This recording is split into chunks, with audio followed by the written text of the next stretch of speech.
All right, we're going to go ahead and get started. Thank you, everyone. Our next session is entitled 20 Years Later, Reflections on Iraq, Past, Present, and Future. Our moderator is Mr. Haidar Shakari, Research Associate at Chatham House. Mr. Shakari is going to introduce the speakers. Go ahead. Thank you very much. And thank you, everyone, for staying this late. This is the last session of this day at the Suli Forum. We had some great conversations throughout the day, and we look forward to reflect not only on today, but on the past 20 years as well. So my name is Haidar Shakari. I'm a research associate with Chatham House. I'm joined here by 4 wonderful speakers.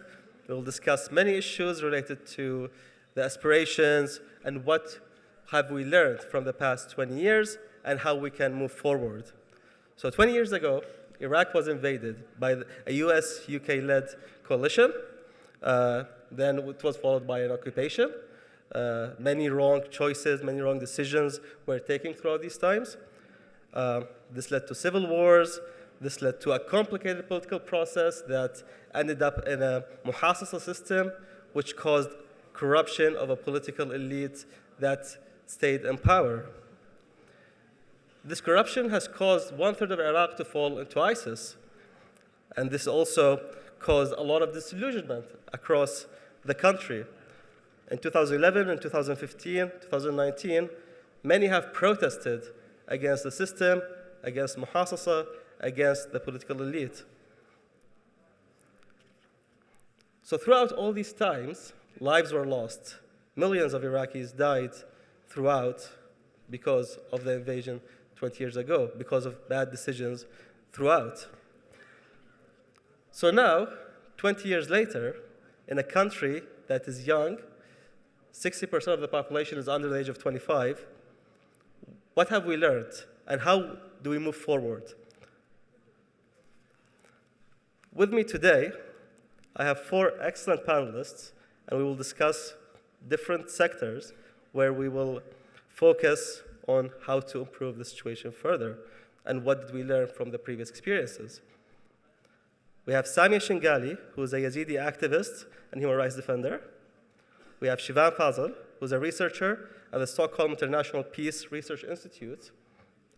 We have Zahra Kadhim al-Sadr, who is the vice president of the General Committee of the National Wisdom Movement.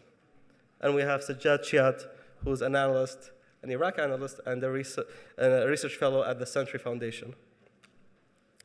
I will not take too much time speaking. I will refer to our panelists with questions right away to try and provoke a conversation and lessons for the future. So we'll start with Samia. My question will be in Arabic. سامية بآخر 20 سنة المجتمع اليزيدي بالعراق والعديد من الأقليات بالعراق لاقوا إهمال كبير. هذا الإهمال قل وصار له اهتمام بالمجتمع اليزيدي خاصة وبالأقليات بصورة عامة خاصة بعد احتلال داعش للعراق أو اللي يثور في العراق. كان فيه اهتمام دولي، كان يوجد اتفاقيات بين الأطراف المختلفة، وكان هناك تركيز كثير على القضية اليزيدية على سنجار. شلون تشوفين الوضع حالياً وشنو ممكن نتعلم من هاي التجربة؟ نعم، شكراً جزيلاً حيدر. أهلاً وسهلاً بحضور الكرام مع حفظ الألقاب. طبعاً هذه الأسئلة يعني أغلبية المتحدثين كانوا يتحدثون عن انتهاء الحرب ما بعد 20 سنة، وحقيقة إذا حالياً نحكي الواقع ما زلنا في الحرب، يعني الحرب ما انتهت، وحاليا نعيش بأصعب المراحل. الحرب النفسية حاليا يعيشون أغلبية المناطق اللي كانوا متضررين من قبل تنظيم داعش الإرهابي، ما كانوا يسمون المناطق المتنازعة عليها، ومنها سنجار. حاليا يعيشون حرب نفسية، وحرب النفسية لها آثار أكثر أضعاف من الحروب القتالية. من شفنا هذا الدعم من الدول والأمم المتحدة، حقيقة ما وصلوا لدرجة أو لمستوى من المعاناة اللي تعرضوا له الإيزيديين على يد تنظيم داعش الإرهابي. يعني إلى حد الآن أكثر من 80 مقبرة جماعية في قضاء سنجار في قرى ومجمعات التابعة لسنجار لم يتم الاكتشاف على هوياتهم، وأهاليهم ينتظرون رفات شهدائهم. هذه أولاً. ثانياً 75% من أهالي سنجار يعيشون في مخيمات كردستان، وهم يعانون من أبسط مقومات الحياة. يعني الإنسان من أبسط حقوقه يعيش بالسلامة وبكرامة في وطنه، بينما هم يعيشون تحت قطعة نايلون. هذا واقع الحال. أيضاً عندنا أكثر من 2700 مختطفة يزيدية. وحقيقة نشوف بعض الخطابات من الحكومة ومن الأمم المتحدة هذا الشيء ما موجود بالواقع أصلاً. أنه يوفرون الخدمات في سنجار، ماكو دعم من الحكومة. ميزانية سنجار صار لهم 8 سنوات يقولون أنه ميزانيتها مجمدة، واللي يعودون كعودة طوعية إلى سنجار أيضا يعتمدون على نفسهم. ماكو خدمات أساسية اللي يعني تعتبر كاحتياجات أساسية للإنسان. فهذا نشوف أنه آثار الحرب موجودة، وحرب النفسية أكثر بكثير من الحرب القتالية، وأهالي سنجار يعيشون هاي. ونقطة كلش مهمة أريد أذكرها هنا، احنا استمعنا للحكومة، ومع الأسف كالعادة الحكومة ما استمعت لآراء الشباب، وهذه كلش صعبة أنه ما يهتمون لآراء الشباب. احنا كجيل كقادة موجودين هنا كنا نتمنى أنه الحكومة أيضاً تهتم بآرائنا، تهتم بهذه المناقشات، ولكن مع الأسف. وهذه تعتبر على عدم النجاح لبناء الدولة وبناء المجتمعات، عدم اهتمام بطاقات الشبابية وفئة الشبابية. النقطة المهمة اللي أنا ردت أذكرها، رؤساء الوزراء كانوا موجودين 4 منهم تغيروا كل سنة في دورات البرلمانية المتتالية، ما قدروا يعينون قائم في قضاء سنجار. وهذه أيضاً يعني يعانون أهالي سنجار بعدم توفير الخدمات، وأيضاً عدم وجود دوائر حكومية. وإذا عندنا دوائر حكومية أيضاً ما عندهم هذا الدور اللي مفروض يمارسون دورهم بشكل طبيعي أو يخدمون المجتمع. فهذه حقيقة نشوف الصعوبات والمعاناة مستمرة، والحرب ما زالت موجودة. ومثل ما ذكرت كونك اختصاص في علم النفس، أنه حرب النفسية لها آثار أكثر بكثير من الحروب القتالية. شكرا جزيلا. أكيد احنا لازم نفكر أيضا في حلول وكيفية دعم المجتمع اليزيدي حتى يدعم نفسه بنفسه، ويدعم نفسه ويمثل نفسه بالعملية السياسية. فهي شيء ممكن نرجع له بعدين ونناقشه بعدين. هسه ننتقل إلى شفان. كاك شفان, they hear us but they do not listen to us. This was a report that you wrote a while back about the protest movement in Iraq and the KRI and the different aspirations of the younger generation. How do you see the young generation now, and how do you see their involvement within the decision-making process? Thank you, Haider. It's a pleasure to be here, and also along with my co-panelists. So that particular work that you referenced, actually, it's about the narratives of hope and despair of the young generation in the Kurdistan region of Iraq. We actually, in that work, focused mostly on university students across the different provinces of the Kurdistan region to understand what are the sort of challenges they are facing that culminates more often than not in be it protest movement or illegal migration and what have you. So it's very important that we get it right and understand that despite the progress that has been achieved and the relative peace and prosperity in the Kurdistan region and the springing up of various universities, be it private or public, the curriculum and the education program has more or less stayed the same. That is basically emphasis on rote learning, memorization, rather than problem solving and critical thinking and analysis. So in a nutshell, university education no longer prepares young people for the day after, or for the life after university or after education. So that is one crucial aspect of that kind of feeds into these narratives of despair in the Kurdistan region of Iraq. The other aspect is of the education system. It's also what I call it the long-standing mismatch. So the curriculum doesn't have the elements and the skills and the disciplines that would help students and prepare them for the job market in Iraq, including the Kurdistan region. So now I mentioned the economy. So Iraq's economy, including the Kurdistan region, is very much dependent on oil or oil rents.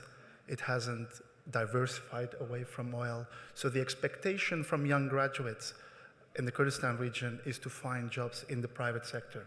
But they have not been equipped with the tools and the skills that would help them to achieve that. The second aspect of that is also related to cultural shift. There still needs to be a cultural aversion in the Kurdistan region as part of Iraq proper as well.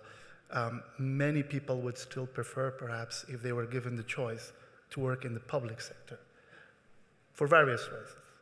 So it's about this working habit that people don't want to change. So it's just comforting that to have a permanent employment without so much kind of expectations at the end of the year, for example. What are your performance? What are you supposed to be delivering? But I said a lot about perhaps the education and economy. Perhaps I should also say a word or two about the political system as well. So, and we are here reflecting on 20 years of Iraq war, where the Kurds and the Kurdistan region of Iraq were largely seen as the winners of that intervention, because it remained remarkably quiescent, and it embarked on a decade or more, actually, of relative peace and prosperity that provided the foundations for what has been achieved and built over the successive 2 decades since the intervention. However, in the long run, we have also seen, perhaps more in the more recent years, that Iraqi Kurdistan also starts to share perhaps similar challenges that we have seen in the past 5, 6, 7 years in the rest of the country, whether it's the youth bulge and the youth despair that kind of plays out and culminates in protest movements that are often violent and disturbing, whether it's also illegal migration and so on. But it's also the decline of a trust and institutions of governance that also kind of shows that while the population has grown, while the expectation of the population has grown, the institutions and the public sector is no longer equipped and is not able to provide and cater for the needs of this largely young and steadily growing population. And that can be seen on perhaps more so in the far-flung and mid-sized towns around the main provinces of the Kurdistan region, but also how in the economic model that it was adopted and embarked on after 2003, perhaps it did not anticipate a fair and equitable distribution of that. And that's why when you have the shocks to that system from the beginning of 2014 and onward, and then the austerity policies and measures to save what was left of that economy, you could say that these days it has widened the gap, and also resentment and in some sorts, including among the younger generation in the Kurdistan region. Thank you very much. And I think talking to those young people in the Kurdistan region of Iraq, maybe they'll be happy to hear that Iraq now is providing hundreds of thousands of jobs in our new budget to young people and young graduates. So I'm not sure if that's a good thing or a bad thing, but this is something that's happening, and the government is implementing this strategy. We also need to think a bit about how to engage young people in the political process, how to involve them in the political process in order so that they can contribute to their own, to the decisions of their own lives in the future. Moving on to Zahra, and I'll switch to Arabic as well. So Zahra, احنا حاليا عندنا نظام سياسي جديد انبثق من انتخابات العام الماضي، وسمعنا وعود كثيرة خلال الجلسات السابقة اليوم، وكان في العديد من الوزارات كلمنا معهم وشفنا يعني خطط وشفنا وعود. هذا النظام الحالي هو نفس الوجوه وتقريبا نفس النظام ونفس الطرق اللي كانت تستعمل خلال 20 سنة السابقة. كيف ممكن هذا النظام برأيك يغير أو يمهد للإصلاح في السنوات المقبلة؟ شكراً حيدر. راح أبدي بمثال بسيط يمكن هو يعني له طابع شخصي. أنا ابني البكر انولد بال2003، يعني ولد ويا العراق الجديد. فدائماً أشبه تطوره الإنساني من رضيع صغير يعتمد كلياً على من حوله إلى طفل صغير يبدي يتعلم شوية شوية من السقطات، يبدي يتعلم المشي، من حتى تعلم الدراجة شلون يلعب ويرجع لي مجروح كم مرة. هذا التطور إلى أن وصل مرحلة المراهقة والاندفاع والتجربة القاسية اللي مثلا كل مراهق ممكن أن يمر بيها على مستوى عواطفه وعلى مستوى تفكيره، إلى شاب في مقتبل العمر أو في بداية ربيع حياته وشلون أفكاره تطورت وتبلورت. إذا نقول إحنا العملية السياسية انولدت بال2003 على اعتبار الحالة الديمقراطية هي كلها جتي بعد هذه الحقبة، وهي حالة جديدة على العراقيين بعد عقود طويلة من الزمن عاشت بنظام ديكتاتوري تماما. هذا التطور من البداية التأسيس للديمقراطية، لتقبل هذا الشعب إلى هذه الديمقراطية، إلى فهم هذه الديمقراطية، يحتاج هاي عملية تحتاج إلى وقت. هذا شيء طبيعي جدا. الأدوات نفس الوجوه، إحنا يعني فعلا صحيح نحتاج إلى الشباب، لكن أيضا إحنا بحاجة إلى الشباب المثقف، الشباب الواعي، الشباب اللي يعرف يقود العملية السياسية. جبت مثال في مطلع حديثك لجلستنا عن ثورة تشرين. أبسط دليل على أنه إحنا نتعامل باثنينية يجب أن يعني تتكامل، أو معادلة يجب أن تكمل إحداهما الأخرى. نعم للشباب، لكن يجب أن يكون هذا الشباب واعي ومثقف وفاهم للعملية السياسية بشكل الكافي. اندفاع ثورة تشرين كانت شبابية وأدت كلمتها، نعم، لكن عدم وعيهم السياسي الكامل هو اللي أدى إلى تراجعها فيما بعد من ثورة إلى مجرد تجربة. ونفس صناع التجربة ونفس من خاضوا التجربة يؤشرون على مواطن الضعف اللي صارت بها. السبب شنو؟ السبب أنه كانت بنسبة كبيرة منها هي عاطفية أكثر مما هي مدروسة، أو كانت حركة واقعية أو مفهومة سياسيا. إذن نعم صح، نسبة كبيرة من الشعب العراقي هم شباب، وخصوصا الجهات السياسية اللي دعمت الشباب اتجهت نحو تثقيف الشباب، مثل الحكومات اللي هي تدعم التعليم وتؤمن ببناء جيل مثقف وواعي هو اللي حيقود العملية أو يستديم العملية ويطورها، إذا كانت الاجتماعية أو إذا كانت السياسية في البلد، وهي كلها تؤثر بالتالي على استقراره وعلى نموه وتطوره وما إلى آخره من هذه التبعات.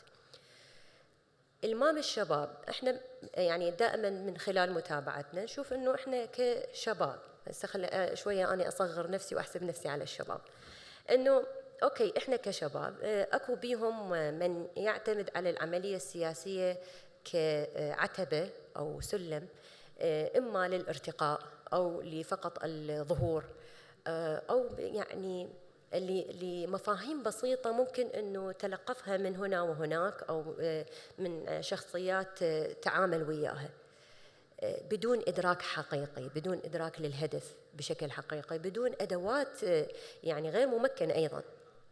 لكن هناك أيضا نسبة كبيرة من الشباب اللي عرفوا من أين تؤكل الكتف، عرفوا كيف يتدرجون بالفهم السياسي ليكونوا مؤهلين للتصدي السياسي لاحقا.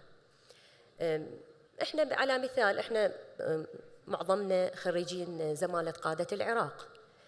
هذا البرنامج وكثير من البرامج التي تقام اللي هي تقدم تأهيل سياسي فكري ثقافي للشباب يخليهم يطلعون أكثر، يقومون على الأقل بمزاولة هذه الأفكار بصوت عالي بدون قيود بدون خوف، ومن ثم مراجعة تطبيقها، مراجعة فائدتها، قياس لجدواها.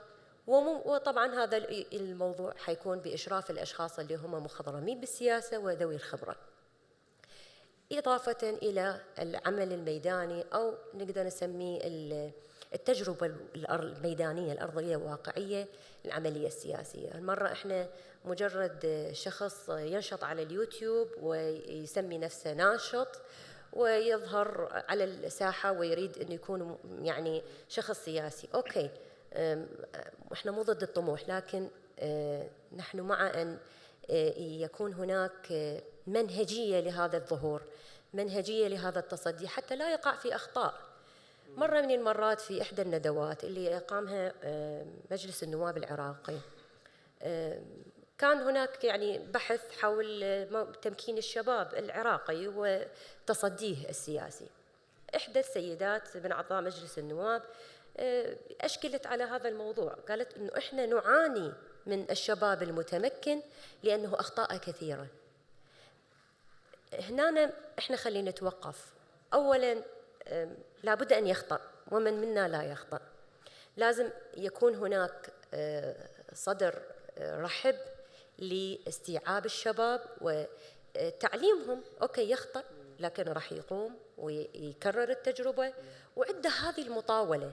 مو مثل الكبار، الكبير يمكن إذا خطأ راح يشعر بالإحباط ويترك الموضوع كله، لكن الشباب عندهم مطاولة إنه إذا أخطأ ممكن إنه يرجع ويعيد الكرة مرة واثنين وثلاثة على إنه يتعلم طبعاً من الخطأ.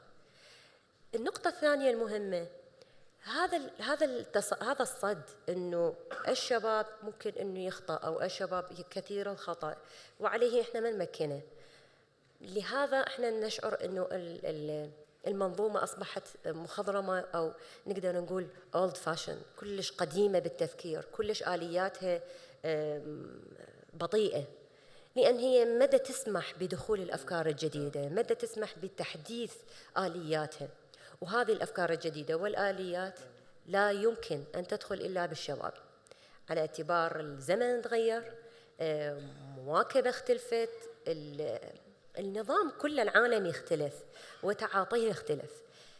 من الذكاء أن إذا كان يعني الحكومة بشكل عام أو حتى الجهات السياسية اللي هي لها نفوذية بالبلد، من الذكاء أن لا فقط أنه تدعم الشباب بعنوانهم كشباب، أن تقوم بتأهيلهم ومن ثم دفعهم للعملية السياسية حتى يكونون نموذج حقيقي صحيح مناسب وأيضا منتج.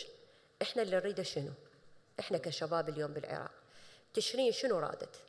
تشرين خرجت ضد قانون انتخابي ضربها هي، ضر تشرين نفسها. ليش؟ لأنه ما كان عندها الإلمام الكافي بالقوانين الانتخابية، بالتالي هي رفعت الراية ضد نفسها بالدرجة الأولى. ولحد الآن نلاحظ أكو هيك حركات أو نلاحظ هيك أمور، لكن خلينا نكون صبورين على أنفسنا أولاً كشباب، خلينا ننطي مجال لنفسنا أن نتعلم.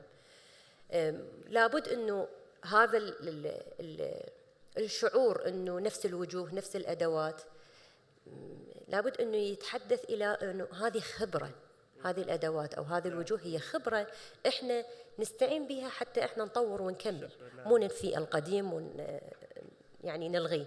شكرا جزيلا. أنا ما أريد أخذ وقت أكثر، بس أختم بشغلة واحدة بسيطة. لو نلاحظ إحنا العملية السياسية كلها ترى في تطور، لكن مدى نشهده بشكل واقعي، أو يمكن إحنا مدى نلمسه ونتغاضى عن مثلا بعض المؤشرات. أنا أحس بسعادة كبيرة مؤخرا، خصوصا من صار فكرة أنه تقرر الموازنة ل3 سنوات. هذا معناته عدة شهور كانت إحنا تضيع كل سنة بسبب الموازنة، لكن إذا قررت ل3 سنوات مع الجدلية، أنا مدى أحكي بالتفاصيل مع الجدلية، لكن هي خطوة مفيدة للإنجاز. اختصار هذه الأشهر اللي كانت تضيع في الحوار والمناقشات هاي من النقاط اللي هي دليل تجربة 20 سنة. احنا بعد 17 سنة أو بعد 20 سنة وصلنا إلى أنه لا، لازم احنا كل سنة نعاني من هذا الموضوع، أوكي خلينا نحله. منو اللي قدر يحل هذا الموضوع؟ منو قدر اللي يتخذ الجرأة بهذا القرار؟ أكيد الطاقة الشابة اللي دخلت وأثرت هذه السنة. وإن شاء الله إحنا مستمرين بطموحنا أنه تبقى الشيبة محفوظة والخبرة محفوظة، لكن تبدي تضخ لها الدماء الشابة الجديدة للتطوير اللي إحنا نريد مثل ما يقولون. شكرا جزيلا أستاذ زهراء. وأكيد يعني يمكن أكو همين هنا هواية أشياء مشابهة مع أستاذ شيفان، أنه النظام التعليمي وأهميته هنا، والوعي السياسي كيف ممكن تنميته وكيف ممكن العمل عليه. وهمين يمكن نرجع بعدين ونتكلم على كيف شلون ممكن نطلع ملخص مما تعلمناه من العملية السياسية خلال 20 سنة اللي فاتت. أكيد هناك الكثير من الدروس المتعلمة، وهاي الدروس ممكن تطبق في المستقبل، حتى يمكن ما يجوا نفس الوجوه، أكيد ما راح يجوا نفس الوجوه في 20-30 سنة المقبلة، وحتى نفس الأنظمة ونفس الطرق اللي استخدمت في الماضي ممكن تتطور، ممكن تتحسن لحياة أفضل للعراق. تعليق واحد فقط على موضوع التشرين والانتخاب، قانون الانتخابات. أتصور هو من الظلم جدا حصر مطالب تشرين بقانون الانتخابات. مطالب تشرين كانت هواية أعمق من هكذا، وكانت يعني لها بعد أكبر بكثير، بس ممكن نناقشه أيضا فيما بعد. Sajjad, now we go to you, and we talked about Tishreen, we talked about a new political system that emerged from Tishreen, but this system was entered into a system of corruption, of the same kind of values, and the same kind of structures, which resulted in turning it into a corrupt one. Some people would claim that Kadhimi's government maybe is a Tishreen emerged government. So how do you prevent any emerging movement from becoming sucked into the system and getting captured by the system? أشكرك على هذا السؤال الملعوز طبعا. So, is it possible to prevent new parties, new movements from being captured, blocked, co-opted by the political elite in the current conditions? No, not possible. There's two sets of conditions, the internal and the external. The internal, Zahra referred to as well, you need the maturity of these movements. They need to be prepared. I was speaking to an MP, a new MP, a few days ago, and he said, we entered Parliament in 2021. I have no political experience. I don't know what the duties of an MP are. I don't know the procedures. I don't know what my powers are. I don't know all the games these political blocs play because I've never been part of politics. Nobody trained us. We entered Parliament, but we don't know how to play the game. And this is a prominent MP. And he got kicked off one committee, and now he's been moved to another committee, and he's struggling. But that tells you that a lot of these potential leaders of the future, they're not prepared. Not because they don't want to, but because the system is designed not to help them prepare themselves. So the internal conditions mean we need the opposition, if we want to call them that, the future generations who are going to enter the political game, to be better prepared to carry out their duties, to be able to act on a strategy. What is it that they want to achieve? Are they here to help us improve our legislation? Are they here to hold the government to account? Are they here to prepare for more participation from young people in future elections? The last elections, the real turnout was around 30%. Okay, forget what IHEC says, the real turnout is about 30%. We don't expect the conditions to improve so that we'll go back to having a high turnout of 40, 50, 60%. Highly unlikely. So how do you, as an opposition, as a new party, as independents, whatever you want to call them, how are you going to prepare when those established elite are able to get their people to vote and you are really struggling to convince your electorate to vote for you. They're not convinced to show up for elections. So that's a struggle. The second is the external conditions, the control the political elite have of the system. We see it now with the change to the electoral law.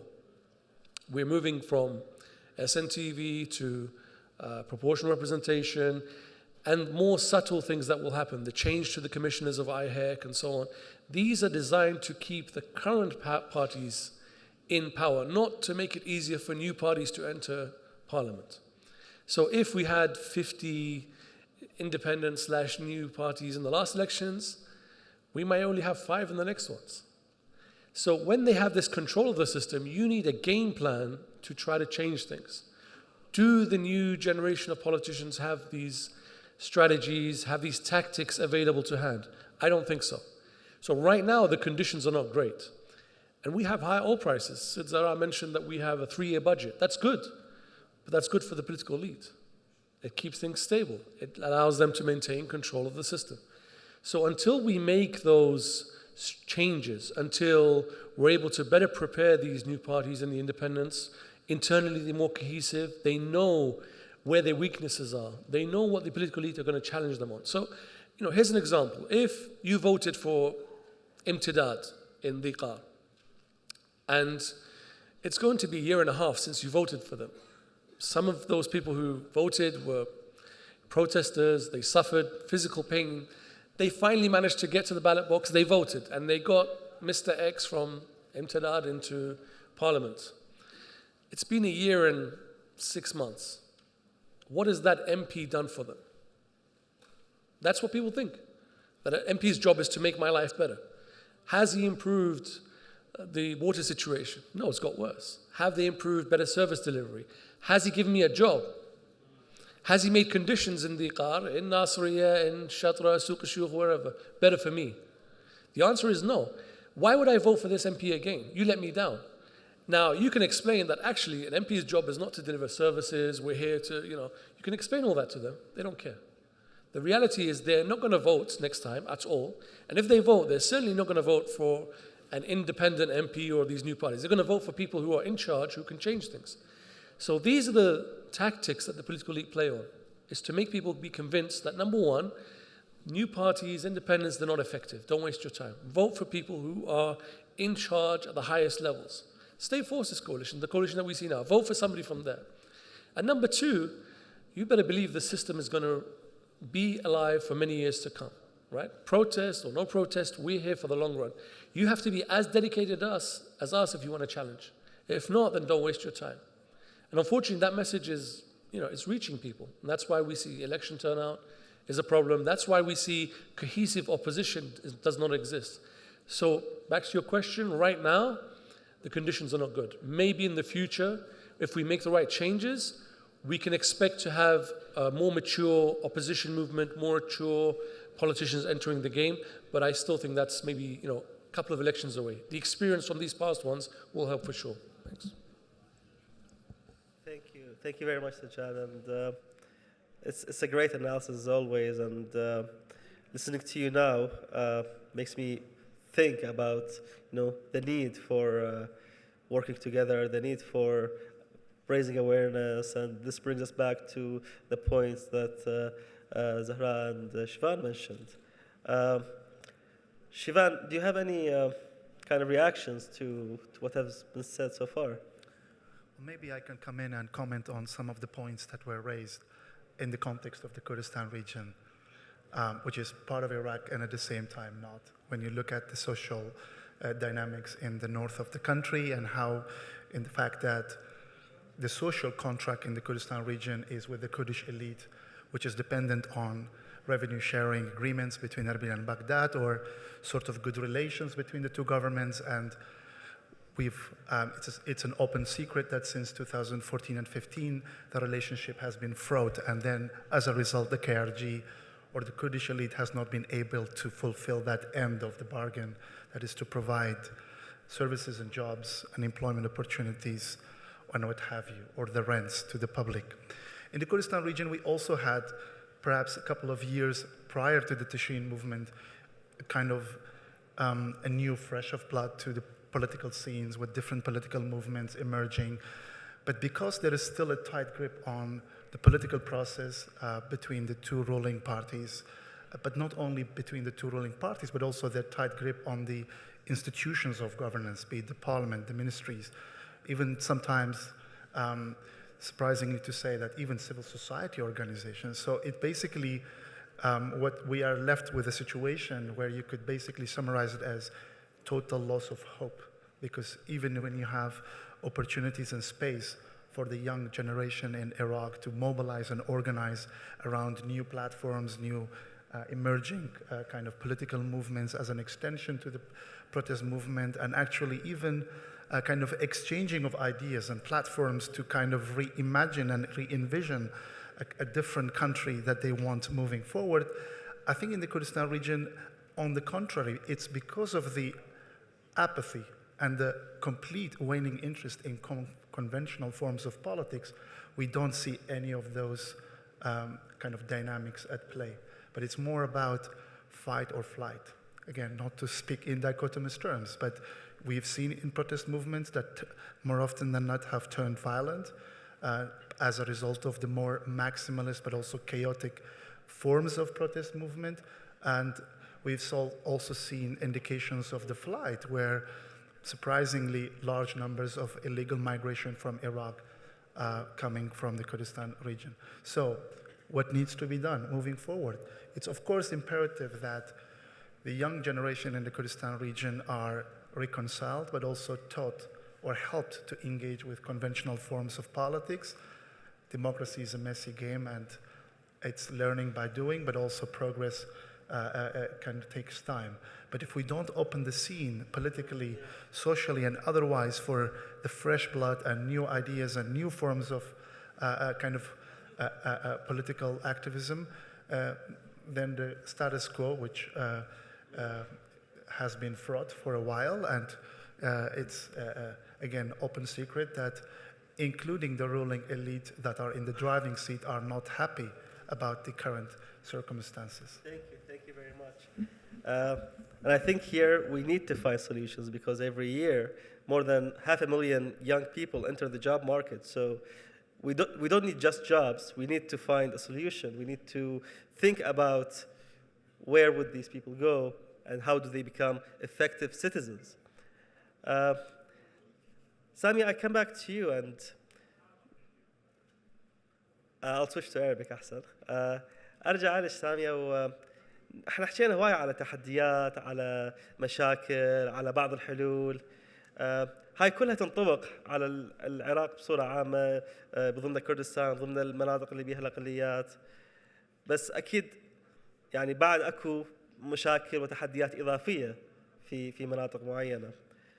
فإذا نريد نركز على الحلول للأقليات ولكيفية مشاركة الأقليات، خاصة المجتمع اليزيدي في العملية السياسية، ذكرنا احنا أنه حادثة مثلا ما عاد محافظ قام مقام، فكيف ممكن نفكر خارج الإطار ونوصل لفد طريقة بحيث نقدر ندعم التمثيل اليزيدي الحقيقي في العملية السياسية؟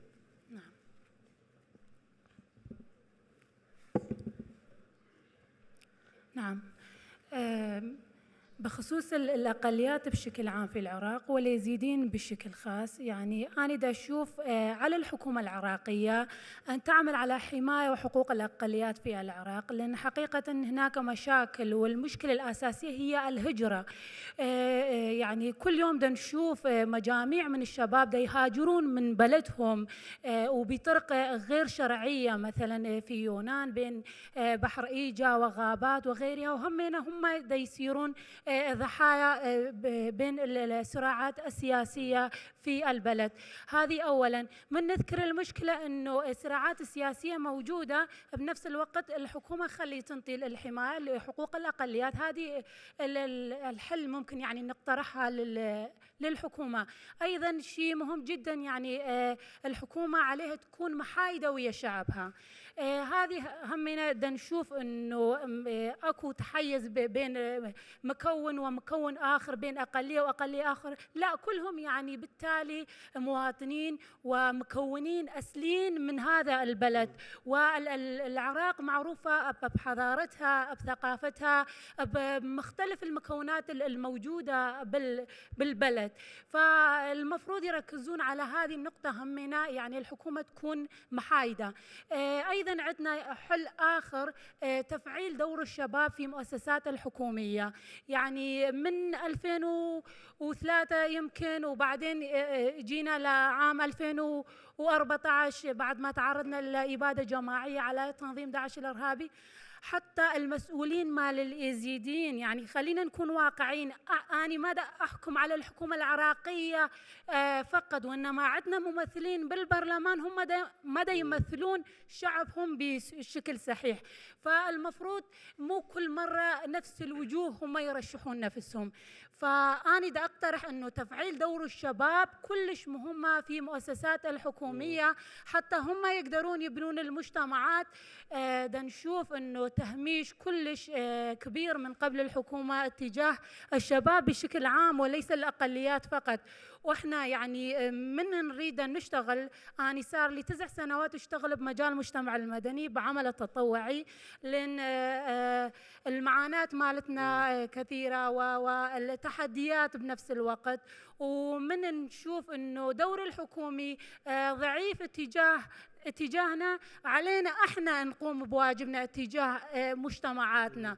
فهذه ايضا نشوف التحديات، انه اذا تكون ناشط مستقل، اذا تكون صحفي مستقل، كل يوم دا نواجه التحديات من قبل الحكومات الموجودة. وأنا كنت أتمنى أنه الحكومة موجودة هنا همينا تسمع آرائنا، أشون احنا سمعنا لمناقشاتهم أثناء الجلسة ككل. فهذه كل مرة نتأسف أكثر أنه إحنا نستمع لآرائهم، لمناقشاتهم، نحضر باجتماعات، ومن يجي دور الشباب لا هم ما يسمعونا. فهذه دليل على أنه هم ما ينطون دور الشباب.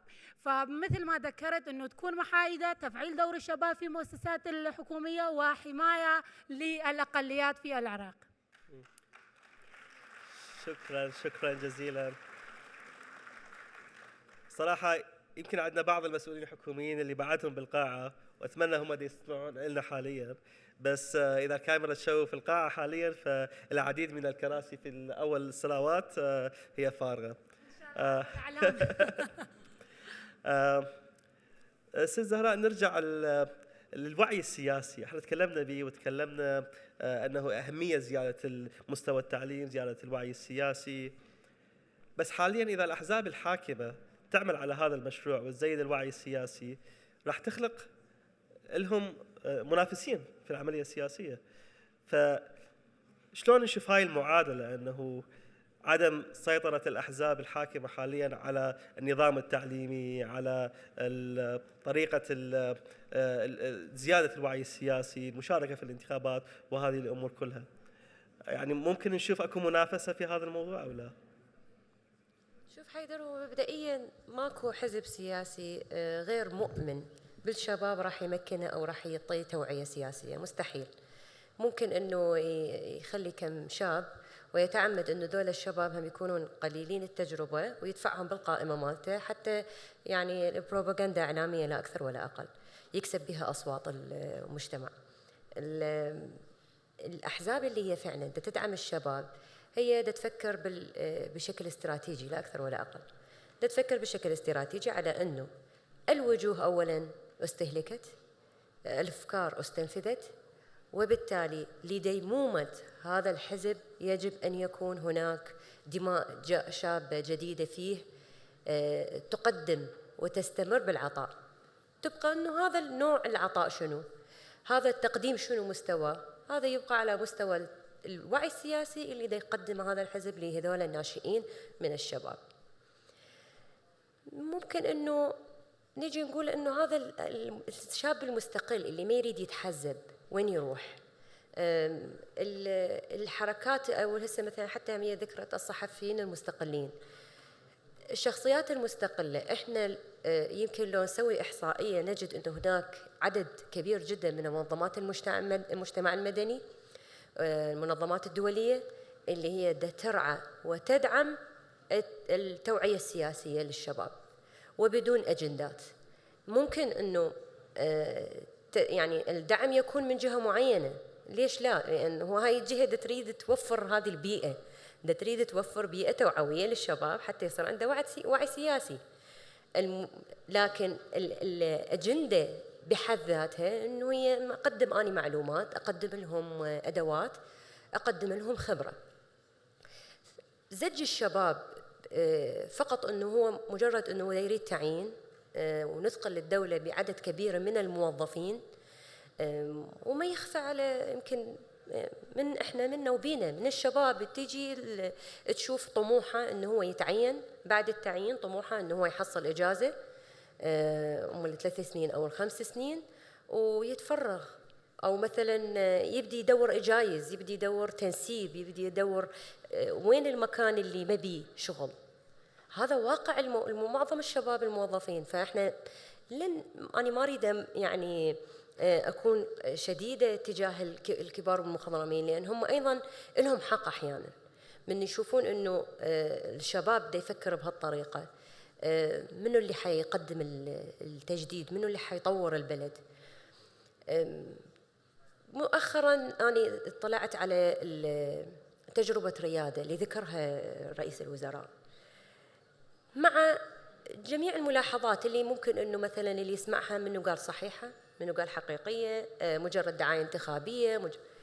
أنت بس تعال على الفكرة، يعني جردنا من التبعية، جردنا من التأثيرات مالتها، بس أنت تعال على الفكرة أنه أنا أجي ألتزم بالشباب، أقول له قدم مشروعك الخاص، حتى لو كنت موظف عندك فد مشروع صغير، فكرة مشروع صغير تسويه بعد الدوام أو أثناء تفرغك أنت اللي أنت تتفرغ، بدل ما تكون عاطل عن العمل أو موظف مقنع ببطالة مقنعة. قدم مشروع، ندربك، نأهلك لهذا المشروع، ومن ثم ندعمك بقرض معين، ونبقى نتابع أداء المشروع مالتك، أو أنت إذا عندك مشروع احنا نبقى نتابع وياك حتى يتطور وينجح. يعني هذه الأفكار لو بدأت وتخيل يعني إن شاء الله يكون مشروع ناجح لأنه برعاية الحكومة العراقية. لكن كم منظمة دولية سوت مثل هذا البرنامج؟ وين صداها؟ أنا أسأل إنه ليش ماكو صدى على هالأمور هذه؟ أحياناً السبب إنه يكون ما يريدون تجير هذه الأعمال لجهة معينة، لهذا تكون انتشارها وصداها فقط على المساحة المستهدفة أو المحافظة المستهدفة أو مثلاً التيار أو الحزب المستهدف. هذا سبب. سبب ثاني ممكن أن يكون ماكو جهات ترغب بأنه يتثقف الشباب بهالشكل، بالتالي راح يغطي من حيطبل الوزارة، من يدخل للعملية السياسية ويبدي ينطي مقترحات ويبدي يريد يغير ويبدي يريد ينقذ السيستم البطيء الموجود حتى يسرعه حتى يحدثه، بالتالي ما راح ممكن أن يكون هذا مستساغ. فنتفق انه هي اثنينيه، احنا بدنا نعمل يعني ايد واحده ما تصفق. احنا محتاجين الكبار، محتاجين المخضرمين، وايضا محتاجين الشباب. لكن اذا اتبعنا هذه الاليات ومشينا بهذا الطريق اللي هو التفكير الاستراتيجي بتاهيل الشباب ومن ثم تصديهم، ان شاء الله راح نقدر نوصل لطموحاتنا انه يكون العراق تقوده حكومه تحدث تغييرات فورية وسريعة، وأيضاً أنه مؤثرة بالمجتمع كله. شكراً جزيلاً. وأتصور هنا السؤال الحقيقي هو يعني مبادرات مثل ريادة ومثل هذه مبادرات يعني رائعة حقاً، يعني إذا تطبق، بس كيف ممكن نمنع الفساد الموجود حالياً أنه يدخل بها مثل ما دخل بأي شيء ثاني؟ وهذا الشيء أتصور يعني المهم التركيز عليه، ومهم يعني حتى نحكي به بعدين أكثر بالمستقبل. Sajjad, I come back to you, and we have around 5 minutes left. There are a lot of questions that I integrated within the questions that we had already. But one question that we received is, you recently wrote an essay about the Iraq war, the invasion, and how regime change needed to happen, but the Iraq war did not. Why do you think that is, and how what do we learn from that? What do we do? How do we move forward?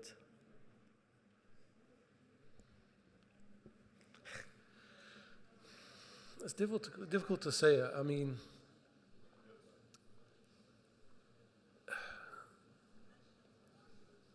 there is a lot that happened in 2003 that is still around today.